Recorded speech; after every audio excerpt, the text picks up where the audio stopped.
নমস্কার বন্ধু, sport fancy চ্যানেলের আরেকটি নতুন ভিডিওতে আপনাদের স্বাগত জানাবো। অনুরোধ করব সেই সব ইস্টবেঙ্গল সমর্থকরা যারা এই প্রথম আমার ভিডিওতে এসেছেন, চ্যানেলটিকে সাবস্ক্রাইব করবেন, ভিডিওর নিচে থাকা সাবস্ক্রাইবার বাটনটিকে প্রেস করবেন। তাহলে একটা বৃহত্তর ইস্টবেঙ্গল পরিবারের কিন্তু আপনি অত্যন্ত গুরুত্বপূর্ণ সদস্য হয়ে যাবেন।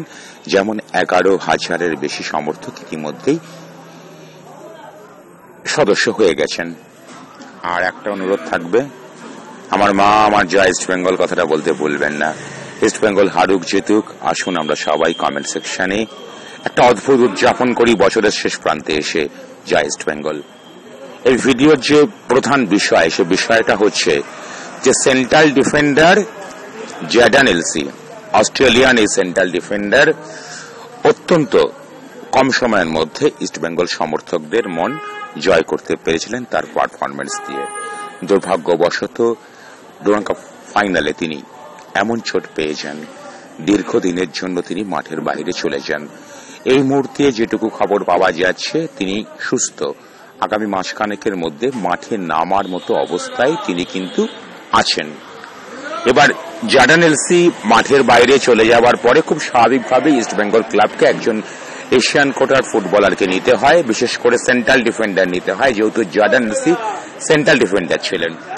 তার পরিবর্তে এসেছিলেন জ্যাডন থেকে প্রথম ভারতীয় ইন্ডিয়ান সুপার লিগের ইতিহাসে জ্যাডন থেকে কোন ফুটবলার এসেছেন, তার নাম হচ্ছে হিজাজি মাহের। 4টে ম্যাচ তিনি প্রথম একাদশে সুযোগ পেয়েছেন, নিজের জাত তিনি ছিনিয়ে দিয়েছেন। শেষ ম্যাচে মুম্বাই সিটির বিরুদ্ধে যদি আপনাকে নায়ক বাঁচতে হয়, অতি অবশ্যই প্রভসুকান সিং গিল গোলরক্ষকের কথা বলতে হয়, তারপরে বলতে হয় এই ফুটবলারটির কথা। ইতিমধ্যে ক্লিয়ারেন্সের বিচারে ইন্ডিয়ান সুপার লিগের ইতিহাসে তিনি কিন্তু একটা নতুন নজির বা উদাহরণ তৈরি করেছেন।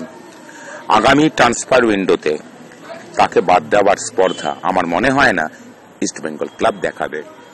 এবার প্রশ্ন হচ্ছে, জ্যাডন এলসি চলে এলেন, হিজাজি মাহেরও রয়ে গেল, তাহলে কোপটা কার ওপরে পড়বে? খুব স্বাভাবিকভাবে এই প্রশ্নের উত্তর দেওয়ার জন্য কোনো পুরস্কার নেই, তার নাম হচ্ছে পার্দো লুকাস। হিজাজি মাহেরের থেকেও বেশি ম্যাচে সুযোগ পেয়ে তিনি কিন্তু ইস্টবেঙ্গল সমর্থকদের মন একেবারেই জয় করতে পারেননি।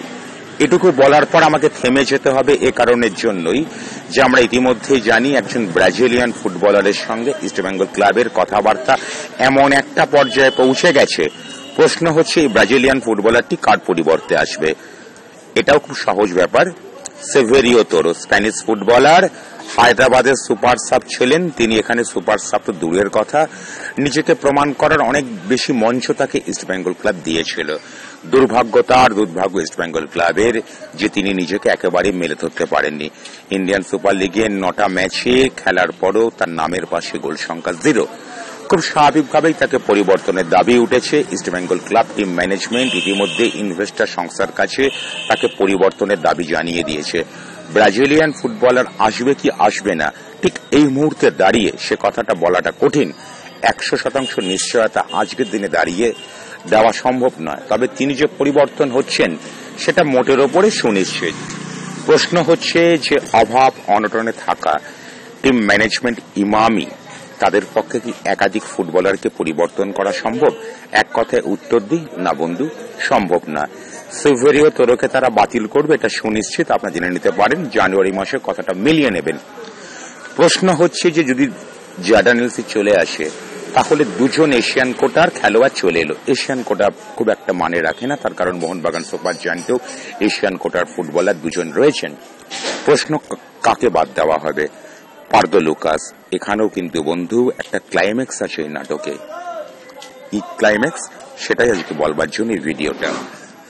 যে সেভেরিও তোরোকে বাদ না দিয়ে কোনো উপায় নেই, তিনি একজন স্প্যানিশ ফুটবলার। পার্দো লুকাস তিনি একজন স্প্যানিশ। স্বদেশ প্রীতি দেখিয়ে কোচ কার্লোস কুবারদাতের পক্ষে কি দুজন স্প্যানিশ ফুটবলারকে জানুয়ারি ট্রান্সফার উইন্ডোতে বিতাড়িত করা সম্ভব? এক কথায় বলি, আমি আমার মতন করে বললাম যে সম্ভব নয়। তিনি বরং চাইবেন যে পার্দো লুকাসকে যদি বদল করতে হয় স্প্যানিশ ফুটবলের পরিবর্তে তার স্বদেশ থেকে তিনি কোনো স্প্যানিশ ফুটবলার আনবেন। গোটা ইন্ডিয়ান সুপার লিগের যদি ইতিহাসের দিকে তাকান বা এই মুহূর্তে তাকান, প্রত্যেকটা কোচ তার নিজের দেশের কোচ, স্টাফ, গোলরক্ষক কোচ, ফিজিক্যাল ট্রেনার থেকে সবকিছুকে নিয়ে চলে আসে এবং আমাদের কোচ কার্লোস কুয়াদ্রাদো কিন্তু তার বাইরে নন। এবার একটা কথা বলে দিই, দুটো ব্রাজিলিয়ান ফুটবলার ইতিমধ্যে একজন আছেন ক্লেটন সিলভা, মোটামুটি 9টা ম্যাচে 4টে গোল করেছেন। এটা ক্লেটন সিলভা চিত না হলেও তবুও তাকে সহ্য করা যায়। সিভেরিও তোরকে বোধহয় কোন রকম ভাবে যায় না। আর পার্দো লুকাস অনেকগুলো ম্যাচ খেলার সুযোগ পাওয়ার পরেও তিনি যখন নিজেকে মেলে ধরতে পারেননি, তাহলে যদি ইস্টবেঙ্গল ক্লাবের পক্ষে সম্ভব হয় এই দুটো ফুটবলারকে কিন্তু বাদ দেওয়া উচিত। ইস্টবেঙ্গল ঝড় নামে একটা কথা বলেছি, আগামী ট্রান্সফার উইন্ডোতে সত্যি করেই ঝড় না আসুক বন্ধু, ঝড় কথাটা হয়তো আজকের দিনে দাঁড়িয়ে বাড়াবাড়ি মনে হচ্ছে, তবে সময়ের সঙ্গে সঙ্গে ঝড় কথাটা বাস্তবায়িত হলেও হতে পারে। ইস্টবেঙ্গল কিন্তু মোটের ওপরে 4 জন ফুটবলার, তার মধ্যে 3 জন দেশি ফুটবলার, স্বদেশি ফুটবলার এবং 1 জন বিদেশি ফুটবলারের যে পরিবর্তন করবে এটা একেবারে সুনিশ্চিত। সবার প্রশ্ন জর্ডান এলসি কি আসছে? বন্ধু, এই মুহূর্তে জর্ডান এলসির ফিটনেস বা তার মাঠে নেমে খেলার যোগ্যতা নিয়ে যেটুকু তথ্য আমার মতো ক্ষুদ্র ইউটিউবারের কাছে এসেছে, তাতে মনে হচ্ছে যে আগামী মাসখানেকের মধ্যে, আমি আরেকবার রিপিট করছি, যে জানুয়ারি মাঝামাঝি সময় তিনি কিন্তু মাঠে নামার মতো একটা কন্ডিশনে চলে আসবেন। কিন্তু ওই যে প্রশ্ন যে পার্দো লুক তিনি ঢুকবেন কার জায়গায়? হিজাজি মাহের যে পারফরমেন্স দেখাচ্ছেন তাতে তাকে বাদ দেওয়া যায় না, জর্ডান এলসিকেও বাদ দেওয়া যায় না। তার কারণ তিনি যে পারফরমেন্স করেছেন সেটা কিন্তু ইস্টবেঙ্গল সমর্থকদের মনের মধ্যে গেঁথে আছে। পার্দো লুকাসকে বিতাড়িত করা ছাড়া কোনো উপায় নেই। দুজন ফুটবলারকে, স্প্যানিশ ফুটবলারকে বিতাড়িত করবে টিম ম্যানেজমেন্ট, এটাও কিন্তু আজকের দিনে দাঁড়িয়ে একটু বাড়াবাড়ি হচ্ছে। আমাদের আরো বেশ কিছুক্ষণ পরিস্থিতির দিকে নজর দিতে হবে, তাহলেই আমরা একটা সিদ্ধান্তে আসতে পারব। ধন্যবাদ।